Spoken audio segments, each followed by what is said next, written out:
আমাদের ভাগবতে একটা খুব সুন্দর গল্প আছে। যে ভাগবতে বলছেন যে যে যখন ভগবান শ্রীকৃষ্ণ তাঁর শরীর ত্যাগ করলেন, তারপরে আস্তে আস্তে করে সেই খবরটা শুনে পঞ্চ পাণ্ডব, দ্রৌপদী সবাই ধীরে ধীরে সেই কৃষ্ণে মিলিত হলেন, সবাই শরীর ত্যাগ করলেন, চলে গেলেন। এবং যাবার আগে রাজা যুধিষ্ঠির তিনি তাদের যে একমাত্র বংশধর রাজা, তাকে রাজা করে দিলেন। তিনি হলেন পরীক্ষিত। সেই পরীক্ষিত রাজা হয়ে যখন রাজত্ব চালাতে হবে, তখন রাজার একটা কতগুলো গুণ থাকে। তখন পরীক্ষিত অত্যন্ত শিক্ষিত মানুষ, তাকে শিক্ষা দিয়েছিলেন বিখ্যাত সব লোকেরা। তো তিনি রাজা হয়ে তখন বেরিয়ে পড়লেন তার রাজত্ব দর্শন করবার জন্যে, এবং চতুর্দিকে ঘুরে ঘুরে রাজত্ব তাকে দেখছেন। তো তিনি দেখছেন যে যুদ্ধের পর, মহাভারতের যুদ্ধের পর সারা ভারতবর্ষ একেবারে ডিভাস্টেটেড হয়ে গেছিল। তো স্বাভাবিকভাবেই তো তিনি রাজা হয়ে যেখানে যেখানে যাচ্ছেন ওই মানুষদের উৎসাহ দিচ্ছেন এবং তাদেরকে অনেক রকম ধন দিয়ে, টাকা পয়সা দিয়ে সাহায্য করছেন। এই করতে করতে তিনি 3টে রাজস্ব যজ্ঞ করেছিলেন, অশ্বমেধ যজ্ঞ। 3টে যজ্ঞ করেছিলেন, সবাইকে যে অর্থটা দিচ্ছেন। আবার অর্থনীতিটাকে আবার নতুন করে শুরু করার চেষ্টা করছেন। ওই যখন ঘুরছিলেন তখন তিনি একটি লোককে দেখতে পেলেন। সেই লোকটি রাজার মতো পোশাক পরেছে বটে, কিন্তু ব্যবহার করছে অত্যন্ত নীচ। কি করছে, সে একটা গরুকে লাথি মারছে। তখন উনি গিয়ে বললেন, এই তুমি কেন এরকম করছো? তখন বলল, আমি কলি, আমি এরকমই করব। তখন উনি ওকে মারতে গেলেন। তারপরে উনি বললেন, আচ্ছা বেশ, তোমাকে মারবো না, কিন্তু আমি যতদিন রাজত্ব করব তুমি আমার কাছে আসবে না। এরপরে যখন উনি ঘুরছেন, তারপরেতেই আমরা দেখতে পাচ্ছি ভাগবতে প্রথম অধ্যায়তেই বলছেন, প্রথম স্কন্ধ, সেখানেই বলছেন যে উনি দেখছেন একটা বৃষ, তার 3টি মাত্র, একটা মাত্র পা রয়েছে, 3টি পা নেই। ওই একটা পায়ের উপরে নির্ভর করে সে চলছে। আর সে কথা বলছে একজন গাভীর সঙ্গে, যে অত্যন্ত দুর্বল এবং কাঁদছে শুয়ে শুয়ে। তখন বৃষ এবং গাভী নিজেদের মধ্যে আলোচনা করছেন। এই বৃষটি হচ্ছে ধর্ম, আর গাভী হচ্ছেন পৃথিবী বা আমরা। তো এই ধর্ম এবং আমরা, তো ধর্মটি কি সুন্দর করে তিনি বলতে গিয়ে বলছেন, ওই এখন যেহেতু কলিকাল, তাই রাজারা অত্যন্ত চরিত্রহীন এবং নিম্ন স্তরের রাজা হচ্ছে। সেই কারণে তাদের যে ধর্ম, অর্থাৎ প্রজাকে রক্ষা করা, প্রজার দুঃখ দূর করা, প্রজার জন্যে সমস্ত কিছু ব্যবস্থা করা, তা ওরা ভুলে যায়। গিয়ে নিজের সুখ, নিজের সমমর্যাদার জন্যেই সব কিছু করে, প্রজাদের উপর অত্যাচার পর্যন্ত করে। তখন ধর্মটা আর অবক্ষয় হয়ে যাচ্ছে। তাহলে ধর্ম কি? ওইটা বলতে গিয়ে ভাগবতে বলছেন, ওই যে 4টি পা আমরা দেখতে পাই, আমাদের বৃষর যে 4টি পা, সেটি হচ্ছে তপস্যা, শৌচ, দয়া আর সত্য। তপস্যাটা কি? আমাদের মনের মধ্যে 2 রকমের অবস্থা সবসময় থাকে, একটা খারাপ, একটা ভালো। আমাদেরই প্রত্যেকের মনের মধ্যে খারাপ আর ভালো দুটোই রয়েছে। এখন ওই খারাপ মনটা সবসময় বলে, একে দিতে হবে না, ওটা করতে হবে না, স্বার্থপরতার দিকে নিয়ে যায়। খারাপ মানে স্বার্থপরতা সব সময়। আর ভালো মনটা ওর মধ্যেই আবার বলে, না না না, এটা করা উচিত, এটা করা উচিত, এরকম করে ভালোর দিকে নিয়ে যায়। ওই সারাক্ষণ এই ভালো আর মন্দের দ্বন্দ্ব চলতে থাকে। তা কিছু কিছু সময় কিছু মানুষ, তারা ওই ভালোর কথাটা আর শুনতে চায় না। তারা ওই আসরিক প্রবৃত্তি হয়ে যায়, একে খুন করছে, ওকে লুট করছে, ওকে মারছে, ওকে এ করছে, এরকম। তো আমাদের এই প্রবৃত্তিগুলোকে বলা হচ্ছে কলি। তপস্যা হচ্ছে মনের মধ্যে যত রকমের স্বার্থপরতা আসে, সেই স্বার্থপরতাটাকে দূর করবার চেষ্টা করা। কে করে দেবে? ওর মনের মধ্যে তো আর কেউ ঢুকতে পারে না, না গুরু, না শিক্ষক, না বাবা মা, নিজেকেই করতে হয়। প্রকৃতি আমাদেরকে একটা পরীক্ষা করবার চেষ্টা করে। আর যেই শরীরটি মোটামুটি 15-16 বছরের হয়, তখন প্রকৃতি ওর মধ্যে নানান রকম ভাব দিতে থাকে এবং তখন সেই বাসনাগুলো প্রচণ্ডভাবে জেগে ওঠে।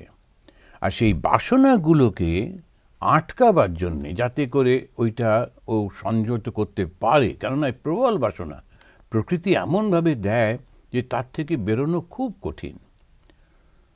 তখন ওই তপস্যা শেখাবার জন্যে খুব প্রাচীন ভারতে অদ্ভুত কিছু সিস্টেম করলেন। তারা মানুষের জীবনটাকে 4টে ভাগে ভাগ করে দিলেন, দিয়ে বললেন যে তোমরা হচ্ছে এই ব্রহ্মচর্য প্রথম পালন করতে হবে, অর্থাৎ ছাত্র হয়ে থাকতে হবে। তো ছাত্র হয়ে থাকা মানে অন্য কোনো দিকে তাকাবে না, সে শুধু ফোকাস হয়ে থাকবে কেমন করে সে বিদ্যা অর্জন করতে পারে এবং পরবর্তীকালে সেই বিদ্যাটার মাধ্যমে সমাজকে সেবা করে নিজে অর্থ উপার্জন করতে পারে। তো ব্রহ্মচর্যের পরেই এসে যাচ্ছে গার্হস্থ্য। তো গার্হস্থ্য জীবন, তখন আমার যে প্যাশনগুলো, আমার যে ইচ্ছাগুলো, আমার যে বাসনাগুলো, সেইগুলো আমি সংযতভাবে করতে পারবো। প্রকৃতির এই শক্তিটাকে চ্যানেল করে একটা দিচ্ছে। প্রথমেই ব্রহ্মচর্যের মধ্যে শুধু গুরুগৃহে গিয়ে গুরুর কাছে থেকে নিজের মনটাকে সংযত করতে হবে। ওই সংযমটা প্রথমেই শিখতে হবে, তা না হলে আমরা বা মানুষ হতে পারবো না। তা ধর্ম আর মানুষের মধ্যে সম্পর্কটা খুব অদ্ভুত। যদি ধর্ম না থাকে তাহলে কিন্তু মানুষ নেই। কেন? মানুষের মতো, মানুষের আকৃতিতে একটা জীব থাকবে, কিন্তু তাকে মানুষ বলা যাবে না। সমস্ত রকমের ভাবগুলো পশু মানুষ সবার মধ্যেই থাকে। শুধুমাত্র ধর্মটা মানুষকে সবার থেকে আলাদা করে। যেমন খেতে ইচ্ছা করে, ঘুমোতে ইচ্ছা করে, সংসার করতে ইচ্ছা করে, এই সমস্তগুলো প্রতিটি জীবের রয়েছে। আমরা যদি লক্ষ্য করে দেখি, ওই জীবগুলো কিন্তু ওরা খেতে চায়, ওরা সংসার করতে চায়, ওরা ঝগড়া করে, ওরা আবার ঘুমিয়ে পড়ে, আবার সকাল থেকে ওইটাই করতে থাকে। মানুষের কিন্তু তার থেকে অনেক অনেক উন্নত অবস্থা হয়। কোনো পশু, কোনো পাখি তারা আকাশের দিকে তাকিয়ে যে কি সুন্দর এই চাঁদ উঠেছে এসব ভাবে না, মানুষ ভাবে। মানুষ কবিতা লেখে, তার মনের ভাবটাকে সে সুন্দর করে প্রকাশ করে, কেননা মানুষ ঈশ্বরের খুব কাছাকাছি, যিনি সৃষ্টি করেছেন তার খুব কাছাকাছি। তো সেই জন্য ঈশ্বর চান যে সে যেন ওই ঈশ্বরের মতো হয়ে যায়, ঈশ্বর হয়ে যায়। আর তাই তিনি ঋষিদের মাধ্যমে এবং যারা তপস্যা করেছিলেন তাদের মনের থেকে সমস্ত অন্য ভাব সরিয়ে দিয়ে, পার্থিব ভাব সরিয়ে দিয়ে কতগুলো শিক্ষা দিয়েছিলেন। আর সেই শিক্ষাটাকেই বলা হয় বেদ। তো বেদ মানে জ্ঞান। যারা ওই বেদে যারা ওই জ্ঞানটি অর্জন করেছিলেন, তারা সাধারণ মানুষের জন্যে একটা খুব সুন্দর রুটিন করে দিলেন যে তোমার প্রথম জীবনটাতে তুমি শুধু শিক্ষা গ্রহণ করবে। আমরা ওর থেকে বিচ্যুত হয়ে গেছি নানান কারণে, সামাজিক বা অর্থনৈতিক সব নানান কারণে, রাজনৈতিক কারণে। সেই কারণে আমরা ভুলে গেছি যে শিক্ষা মানে একটা অসাধারণ জিনিস। আর এই শিক্ষার সময় সমাজের কোনো দিকে আর তাকাবার দরকার নেই। ইউনিভার্সিটি যখন গেল তখন সে ম্যাচিওর্ড, এরপরে সে জগতের সঙ্গে পরিচিত হচ্ছে, রাজনীতি অর্থনীতির সঙ্গে পরিচিত হচ্ছে। তাই আমাদের শিক্ষা হলো, মানুষ যদি হতে হয় তাহলে প্রথমে ব্রহ্মচর্য পালন করতে হবে এবং আর কোনো দিকে তাকানো চলবে না। সমস্ত এনার্জিটা দিতে হবে আমি শিখব এবং জানব এই জগৎটাকে, জীবনের এই পদ্ধতি। তখন একটা লক্ষ্য ওরা দিয়ে দিলেন। সেই লক্ষ্যটা কি এবারে যদি আপনারা জানেন যে আমাদের মানুষের জীবনে 4টি লক্ষ্য, ওটাও ওরাই দিচ্ছেন ঋষিরা। প্রথমটাই হচ্ছে ধর্ম। ধর্ম কি? দায়িত্ব পালন। আমার কি দায়িত্ব, কোন কর্তব্যের কী ধরনের দায়িত্ব। যারা ডাক্তার হচ্ছেন, ইঞ্জিনিয়ার হচ্ছেন, বা পণ্ডিত হচ্ছেন, প্রফেসর হচ্ছেন, তাদের এক একজনের এক এক রকমের দায়িত্ব থাকছে। আবার ছেলে মেয়ে হিসেবে দায়িত্ব থাকছে, বাবা মা হিসেবে দায়িত্ব থাকছে। যে একজন পুলিশ অফিসার, ও আমার কাছে আসতো, তাই একটু ধ্যান ট্যান সম্পর্কে জানবার চেষ্টা। পরে ওর অফিসাররা, ওর আন্ডারে যারা ছিলেন, উনি ছিলেন এসপি, সুপারিনটেন্ডেন্ট অফ পুলিশ। তো তার অন্য সমস্ত অফিসাররা আমাকে এসে বলছেন, স্বামীজি আপনি ওকে ধ্যান শিখিয়েছেন, ও অফিসে এসে বসে বসে ধ্যান করছে, সব দরজা টরজা বন্ধ করে। এখন অফিসে ফাইলে সই হচ্ছে না, নানান রকম সমস্যা হয়ে যাচ্ছে। তো আমি আবার তাকে ফোন করে বললাম, তুমি হচ্ছে ক্ষত্রিয়, তোমার জন্যেই, তুমি আছো বলেই সমস্ত লোক নিশ্চিন্তে রাস্তায় হাঁটা চলাফেরা করছে। এখন তুমি তোমার কর্তব্যে অবহেলা করলে না হবে ধ্যান, আর না হবে কোনো কিছু ভালো। তাই প্রত্যেকে নিজের নিজের কর্তব্যটা যদি ভালো করে না করতে পারি, তাহলে কিন্তু আমরা যে মনে করি ঈশ্বর লাভ হবে, তাও হবে না। এই ধর্মটাকে সেই জন্যে সুন্দর করে বোঝা। তাই প্রথমে মানুষের জীবনের লক্ষ্য দেওয়া হলো ধর্ম, তারপরে অর্থ আর কাম, অর্থ কাম, শেষে গিয়ে মোক্ষ। তা অর্থ কামটা কি? যখন আমি সমাজকে কিছু দিচ্ছি, বদলে সমাজও আমাকে দিচ্ছে, এইটি নিয়ে আমার ইচ্ছাগুলো আমি পূরণ করছি, এবং শেষে গিয়ে মোক্ষ। কেন? আনন্দটাই তো আসল। তা জীবনের লক্ষ্যটাকে ঋষিরা ঠিক করে দিয়েছিলেন। এরপরেতে তারা আরও 4টে ভাগে ভাগ করেছিলেন: ব্রাহ্মণ, ক্ষত্রিয়, বৈশ্য, শূদ্র। অ্যান্ড ব্রাহ্মণরা কি করবে? সর্বদা মানুষকে তাদের মরালিটি ওপরে, তাদের মনটা যেন নিচে চলে না যায়, দেহে চলে না যায়, সেইটার উপরে সচেতন থাকবে। এ হচ্ছে ঠিক ঠিক ব্রাহ্মণ। ক্ষত্রিয়রা তারা রক্ষা করবে, বৈশ্যরা সমাজে অর্থনীতি সম্পূর্ণ দেখাশোনা করবে, আর শূদ্র যারা, তারা ওই ওয়ার্কিং ফোর্স, পুরো ব্যাপারটাকে কাজের মধ্যে দিয়ে তারা সমস্তটা করবে। তো এই ছিল একটা অসাধারণ আমাদের সমাজ, এখনও আছে, কিন্তু আমরা বুঝতে পারি না বলে কে কোনটা করছে আমরা ধরতে পারি না। যে রাজা, তার হঠাৎ মনে হলো যে না, আমি ব্রাহ্মণের কাজটা করব। আর ব্রাহ্মণ যারা, তারা সন্ন্যাসী, ওদের মনে হলো না, আমাদের ক্ষত্রিয় কাজ করা দরকার, বলে নেমে পড়লো। এখন সব করে নানান রকম গোলমাল হয়ে যাচ্ছে। ধর্মটা কি? ওই ধর্মের যে 4টে পা, তা প্রথমটাই হলো তপস্যা, এবং এই তপস্যাটাই আমাদের প্রথম থেকে আমাদের সমস্ত কিছু মনের মধ্যে সব চিন্তাগুলোকে সঠিক পথে নিয়ে গিয়ে মানুষকে মানুষ করে তোলে। দ্বিতীয় যে চরণটা, সেটা হচ্ছে শৌচ। শৌচ মানে পরিষ্কার পরিচ্ছন্ন থাকা। আমি যখন সকালবেলায় নিজে স্নান করছি, ধোয়া কাপড় পরছি, তেমনি আমার বাড়িটা, আমার পরিবেশটা যেন পরিষ্কার পরিচ্ছন্ন থাকে। তাতে কি হয়? মনটা পরিষ্কার থাকে। তা তপস্যা, তারপরে শৌচ, আর মনটাকেও পবিত্র রাখতে হবে। যেমন বাইরেটাকে আমরা পবিত্র রাখবো, মনটাকেও পবিত্র রাখতে হবে। ভগবান শ্রীরামকৃষ্ণ দেব তিনি বলতেন, যে বাড়িতে সন্ধেবেলায় আলো জ্বলে না, সেই বাড়িতে কিন্তু ঈশ্বরও যান না। মনের সৌন্দর্য, মনের শুদ্ধতা, মনের পরিষ্কার পরিচ্ছন্নতা কি করে হবে? ওই ভগবানের নাম এবং কীর্তন করতে হবে। ওই জন্য জপের ব্যবস্থা।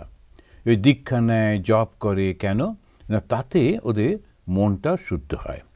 এরপরে হলো দয়া। দয়া হলো অন্যের দুঃখ দেখে নিজে দুঃখ পাওয়া।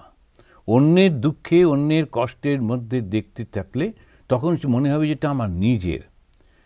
এই যে গুণটি যদি না হয়, সে মানুষ না। অন্যের দুঃখ দেখলে তার আনন্দ হচ্ছে, সে কিন্তু মানুষ না। শ্রী মা বললেন, যার দয়া নেই শরীরে, সে কি মানুষ? তো এই দয়াটা হচ্ছে ধর্ম। আর কি? সত্য। যে সত্যটা মানে কি? যে যেটা আসল রয়েছে, তার থেকে আমি কখনো সরে যাব না। তো এই সত্যটাকে জগতে যখন আমরা দেখি, যে ঘটনাটা ঘটছে, শুধু সেই ঘটনাটার উপরেই নজর রাখতে হয়, এবং সেইটিকেই ঠিক করে বলতে হয়। আমরা কি করি? আমাদের স্বার্থ অনুযায়ী ঘটনাটাকে বিকৃত করে দিই। সত্য মানে সত্য, যুদ্ধ করতে হবে তো ঠিকই আছে, কিন্তু যখন লোকটার হাতে অস্ত্র নেই, তখন আমি তাকে মারব না। এই রকম ছিল যুদ্ধক্ষেত্রতেও। ও সত্য থেকে সরত না। আমি শত্রুকে পারলেই মেরে ফেলবো, কিন্তু না, যতক্ষণ না শত্রু নিজেকে ডিফেন্ড করতে পারছে, নিজেকে রক্ষা করতে পারছে, আমি কিন্তু মারব না। এই ছিল ভারতবর্ষের সংস্কৃতি। তো এই যে সমস্তটা নিয়ে হচ্ছে ধর্ম, এইগুলো যদি বাদ দিই তাহলে আমরা যারা মানুষেরা আমরা কোথায় পৌঁছই? পশুর সঙ্গে কোনো পার্থক্য নেই। তো এই পশু এবং আমরা আলাদা কোথায়? ওই ধর্মতে। আর ধর্ম কি? এই 4টি গুণ। এই 4টি গুণ কি কি? প্রথমেই মনে রাখতে হবে হচ্ছে আমাদের তপস্যা। আমরা যখনই কোনো কিছু করি আমাদের মনটা সবসময় বলতে থাকে, কারণ প্রকৃতি তো, ও বলতে থাকে না না এসব করতে হবে না, চলো এইটা খারাপটা করি, খারাপটা করি, খারাপটা করি। আর আমরা ওই খারাপটাকেই মনে করি ঠিকই তো আছি। ভালো কাজ করতে গিয়ে বেশিরভাগ লোক কিন্তু পাপ করে, জানেন, ভুল করে, বুঝতে পারেন না তো। তাই ধর্ম করতে গিয়ে, ভালো কাজ করতে গিয়ে, সমাজ সেবা করতে গিয়ে লোভের মধ্যে পড়ে আমি ভাবলাম চালাকির মাধ্যমে মহৎ কর্ম করে ফেলবো, খুব ভুল হয়ে যাচ্ছে। মানুষকে কথা দিয়ে কষ্ট দেওয়া। এখন একটা কেউ অতটা হয়তো ভালো পারে না, তা সে সরল সাদাসিধে, আর তাকে দিন রাত নানান রকম টিকা টিপ্পণী দিয়ে দিয়ে কষ্ট দেওয়া, আর সে মানুষটা যখন কষ্ট পায় তখন কিন্তু একেবারেই ধর্ম হয় না। তো মানুষ যে ভীষণ সেন্সিটিভ হতে হয়। কীরকম?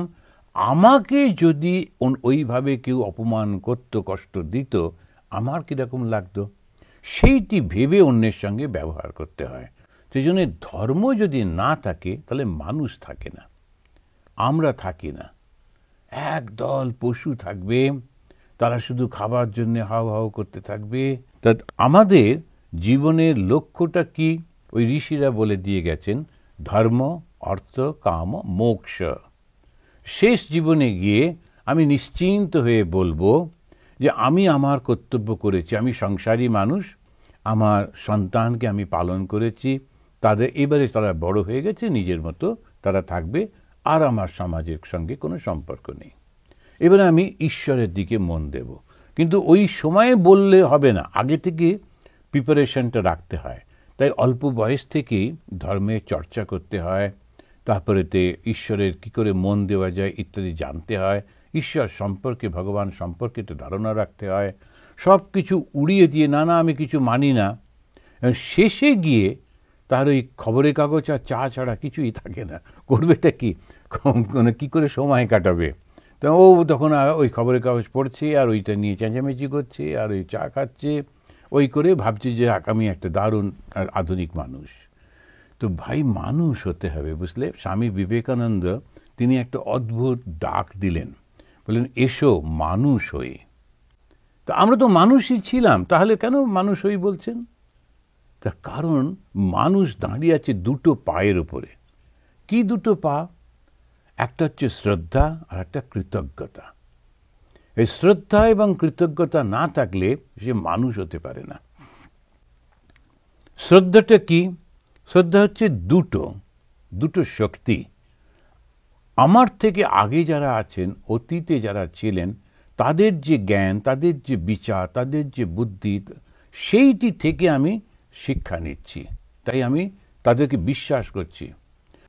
তুমি বলছেন মনটাকে যদি তুমি লাগাম ছাড়া করে দাও, এই অল্প বয়সে যখন কলেজে যাচ্ছে গিয়ে হই হই, আমাদের সিনেমাগুলো হয়েছে খুব গোলমেলে।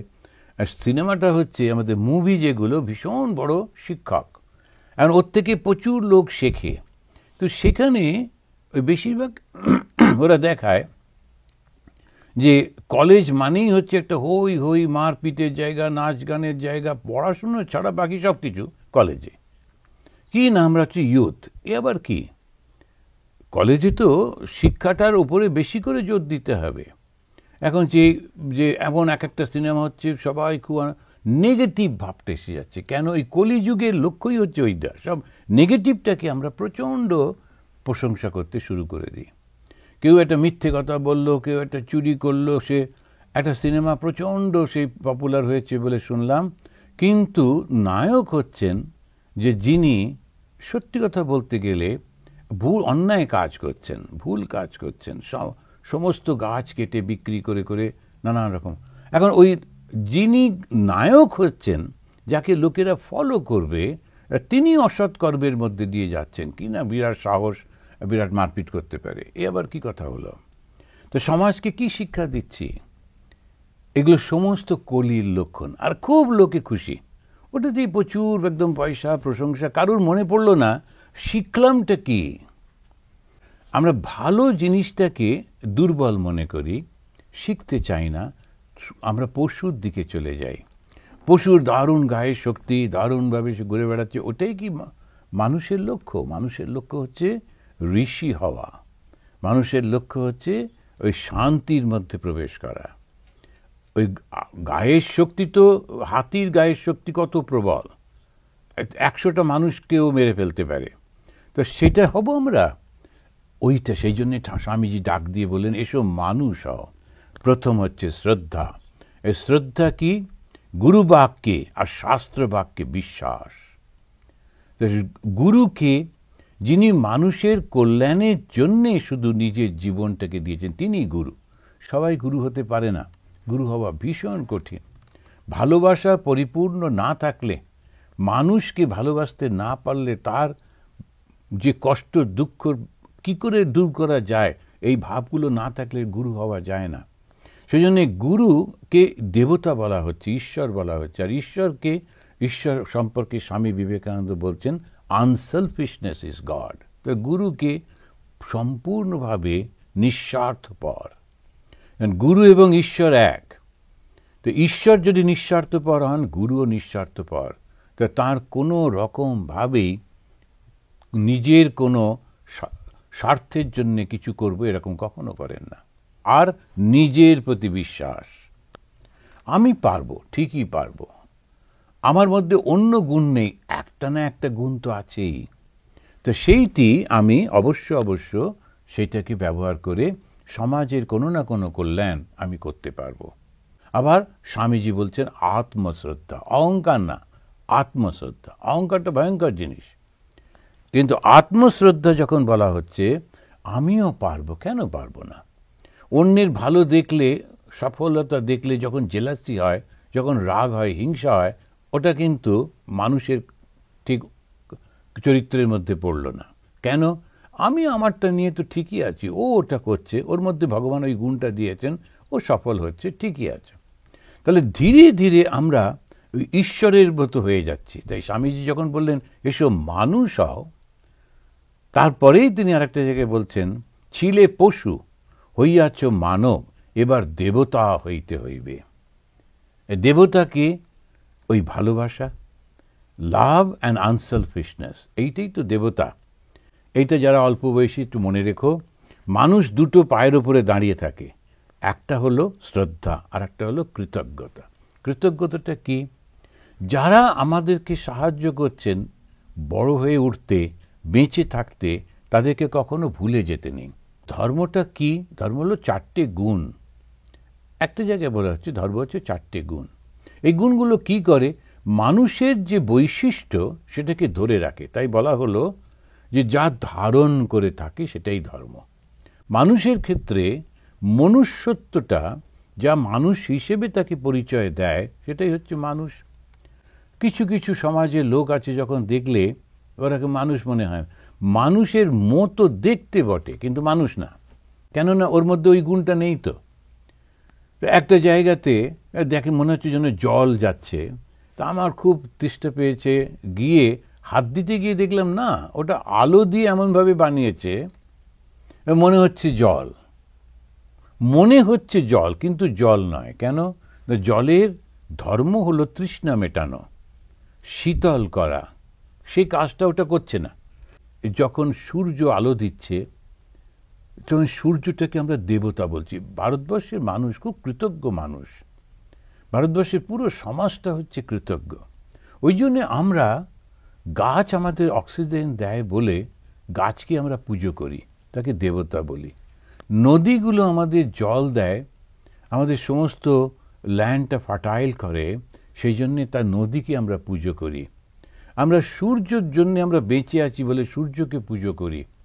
তো পুরো হিন্দু ধর্ম এবং ভারতীয় ধর্ম, ভারতীয়রা খুব একদম এই কর্তব্য যে জিনিসটি, আর কৃতজ্ঞতা জিনিসটি অত্যন্ত সুন্দর করে আমাদের প্রত্যেকটা সমাজের প্রতিটি জিনিসের মধ্যে রয়েছে। না, খুব সাবধান আমার করতে ইচ্ছা করে, ভক্তদের বলি, যারা পরিচিত তাদেরকে বলি, যে যখন এই ইলেকশন আসে, যুদ্ধ তো, এই মিথ্যে বলে, এও মিথ্যে বলছে, ও মিথ্যে বলছে, নানান রকমের ভাবে নিজেরা জড়িয়ে যাবেন না। আজকাল যেটা হয়, একটা বিকৃত তথ্য সে সবার কাছে এসে গেল, এইটা সবার কাছে পাঠিয়ে দাও, এটা ভীষণ একেবারে ভয়ঙ্কর হচ্ছে, অর্থাৎ কোনো বেস নেই। আমিও উত্তেজিত হয়ে দিলাম, আমার 4-5টা বন্ধুকে পাঠিয়ে দিলাম, পাপ হয়ে গেল। আমি না জেনে পাপ করে ফেললাম। কেন? অসত্য।